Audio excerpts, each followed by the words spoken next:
Ladies and gentlemen, may I have your attention, please? Covering both sides of the big issues with the analysis you trust on News Radio 1040 WHO.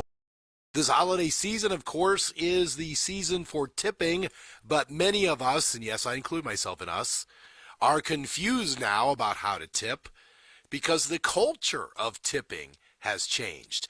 Jan Goss is my etiquette expert and the principal and founder of Show Up Well Consulting, and she is on my Davison Family Dentistry Newsmaker line this morning to talk with us. Jan, welcome back to WHO Radio. Good morning. Thank you, Jeff. It's great to be here. Happy holidays. Happy holidays. So, Jan, it seems to me like the reason we tip has changed over time. What do you think? You know, that's a very good point. And it's very confusing. We used to just tip out of the word gratuity, being grateful, right? Right. So gratuity is showing my gratitude for something. So we were tipping out of gratefulness, but now it seems like out of obligation. What are you seeing today? Well, I think there's a lot of that trying to be, if I may say it, pushed upon us. And no one likes the feeling of somebody telling me what to do. I don't care how old you are. It doesn't matter. Like, we don't want someone telling. It's created some resentment.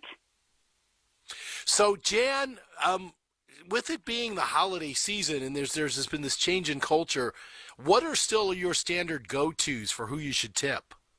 Well, obviously, in the food and service industry, period.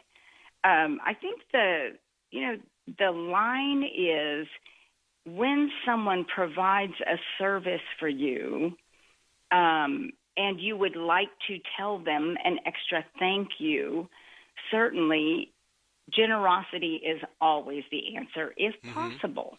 If you can.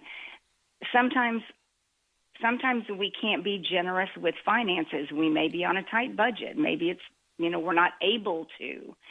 And so there are other ways you can be generous with reviews maybe, or, talking to upper-level management and letting them know what kind of job, that a person did. There are other ways to show your gratuity other than just finances. That is a great point, like leaving a good review. That's as good as a tip. That's great. Jan Goss of Show Up Well Consulting. So, Jan, I'll bring up the controversial thing in tipping culture these days, which is, you go to a counter and you're going to order a baked good, and they turn that little laptop to you, that little iPad to you, and they say, it's going to ask you a question. Oh, boy. What do you do now? Because, again, Jan, I don't want to be an ogre, but they're just standing there handing me my donut. Yes. Okay.